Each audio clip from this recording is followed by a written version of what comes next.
اعوذ باللہ من الشیطان الرجیم بسم اللہ الرحمن الرحیم ربنا اننا سمعنا۔ اب ایمان باللہ، ایمان بالآخرت کے بعد اب ایسے لوگوں کے دلوں کے کانوں میں جب کسی نبی کی آواز آتی ہے، رسول کی پکار آتی ہے تو لبیک کہتے ہیں فوراً، دیر نہیں لگاتے، جیسے حضرت ابوبکر نے فوری طور پر دعوت قبول کر لی، اس لیے کہ ایمان باللہ اور ایمان بالآخرت تک تو خود پہنچ چکے تھے۔ جو میں نے سورہ فاتحہ کے بارے میں آپ کو بتایا تھا کہ سورہ فاتحہ کو سمجھ لیجئے کہ جو شخص اولو الالباب میں سے، ہوش مند لوگوں میں سے یہاں تک پہنچ چکا ہے، اپنی سلامتی طبع، سلامتی عقل، سلامتی فطرت کے نتیجے میں اللہ کو پہچان لیا، آخرت کو پہچان لیا، اب اس کے بعد رسالت، اہدنا الصراط المستقیم۔ یہاں بھی یہ ہے کہ اب ایسے شخص کے سامنے اگر کسی نبی کی دعوت آئے گی، اس کا رد عمل کیا ہوگا؟ ربنا اننا سمعنا منادیا ینادی للایمان، اے رب ہمارے، ہم نے ایک ندا کرنے والے، پکارنے والے کی پکار کو سنا، وہ ایمان کی صدا لگا رہا تھا، ایمان کی ندا دے رہا تھا، ان آمنوا بربکم، کہ ایمان لاؤ اپنے رب پر، فآمنا، تو اے رب ہمارے اب ایمان لے آئے۔ اب یہاں سے دیکھیے یہ دعا، عظیم ترین دعا، یہ جو سورہ بقرہ کے آخر میں آئی تھی، یہاں میں سمجھتا ہوں کہ بعض پہلوؤں سے یہ دعا اس سے کہیں زیادہ عظیم تر ہے۔ ربنا فاغفر لنا ذنوبنا، پیسا ہے ہمارے رب ہمارے گناہ بخش دے، وکفر عنا سیئاتنا، اور ہماری برائیاں ہم سے دور کر دے، نامہ اعمال کے دھبے بھی دھو دے،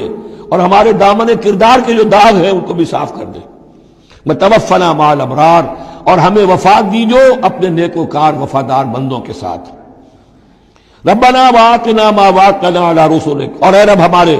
ہمیں دیجو وہ سب کچھ جس کا تو نے وعدہ کیا ہے ہم سے اپنے رسولوں کے ذریعے سے، ولا تخزنا یوم القیامہ، ہمیں قیامت کے دن رسوا نہ کیجو، انک لا تخلف المیعاد، یقیناً تو اپنے وعدے کے خلاف کرنے والا نہیں ہے۔ ہمیں شک ہے تو اس بات میں ہے کہ آیا ہم تیرے ان وعدوں کے مصداق ثابت ہو سکیں گے یا نہیں، لہذا تو اپنی شان غفاری سے ہماری کوتاہیوں پر پردہ پوشی کیجو، اور ہمیں دے دیجو وہ سب کچھ جو تو نے وعدہ کیا ہے رسولوں کے ذریعے سے۔ فاستجاب لہم، اب یہ ہے دعا کی قبولیت کی انتہا، فوراً اس دعا کے بعد قبولیت۔ اللہ نے ان کی دعا قبول فرمائی، انی لا اضیع عمل عامل منکم،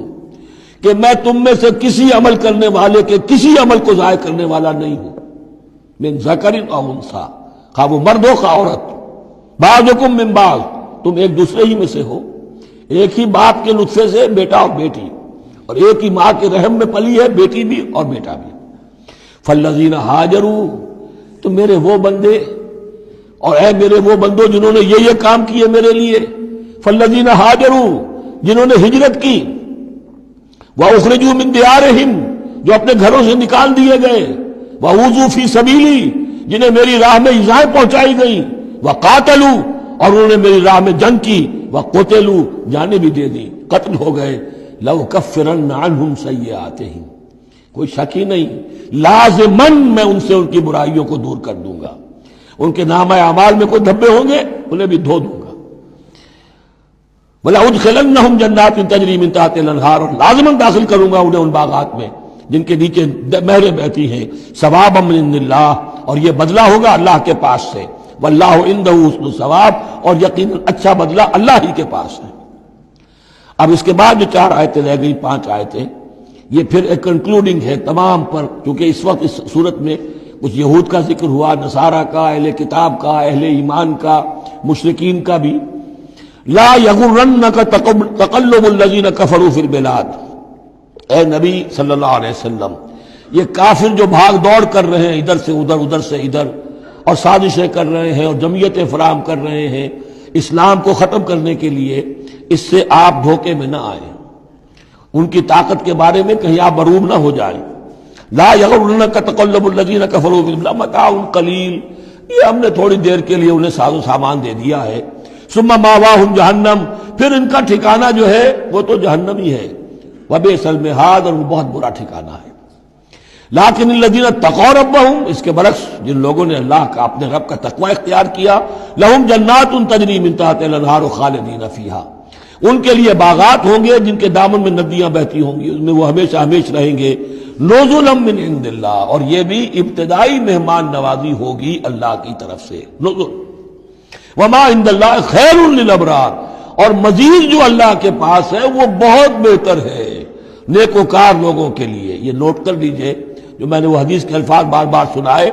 کہ جنت کی اصل نعمتیں وہ ہے ما لا عین رات ولا اذن سمعت وما خطر علی قلب بشر. یہ جو کچھ قرآن میں ذکر ہے یہ نزل ہے، ابتدائی مہمان نوازی ہے.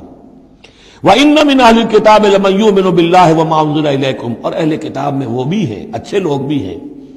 جو ایمان رکھتے ہیں اللہ پر بھی، وَمَا أُنزِلَ إِلَيْكُمْ، اور اس پر بھی جو تم پر نازل کیا گیا، وَمَا أُنزِلَ إِلَيْهِمْ، اور اس پر بھی جو ان کی طرف نازل کیا گیا. خاشعین للہ، ان کے دلوں میں اللہ کا خوف ہے، عجز کرتے ہیں، عاجزی اور تواضع برتتے ہیں. لا یشترون بآیات اللہ ثمنا قلیلا، وہ اللہ کی آیات کو حقیر سی قیمتوں پر فروخت نہیں کرتے. اولئک لہم اجرہم عند ربہم، یقیناً ایسے لوگوں کا اجر ان کے رب کے پاس محفوظ ہے.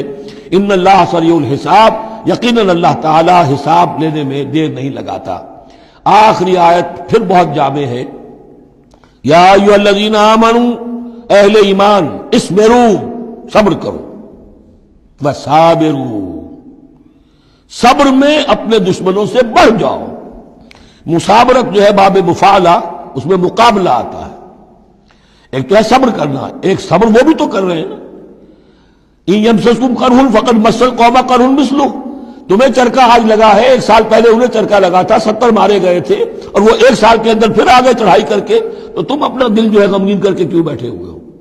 تو تمہیں تو ان سے بڑھ کر صبر کرنا ہے، ان سے بڑھ کر قربانیاں دینی ہے، تبھی تو تم در حقیقت اللہ تعالیٰ کے صحیح وفادار ثابت ہوگے.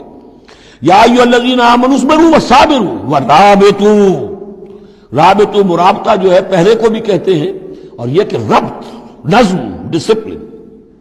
مضبوط، مربوط. وہ جو آیا حتی اذا فشلتم وتنازعتم فی الامر، تم نے ڈھیلا کیا اپنا نظم، تم نے جو ہے وہ سب اطاعت کے اندر کمی کی، لہذا تمہارے اوپر یہ اللہ تعالیٰ کی طرف سے صدا آ گئی. یا ایھا الذین آمنوا اصبروا وصابروا ورابطوا، اہل ایمان صبر پر جاگزی رہو اور صبر کے مقابلے میں دوسروں سے آگے نکل جاؤ. ورابطوا، اور مربوط رہو. واتقوا اللہ لعلکم تفلحون، اور آخری اور اہم ترین چیز اللہ کا تقوی اختیار کیے رکھو تاکہ تم فلاح پاؤ. یہ سب کچھ کرو گے تو فلاح ملے گی، ایسے ہی گھر بیٹھے فلاح نہیں ملتی. صدق اللہ العظیم.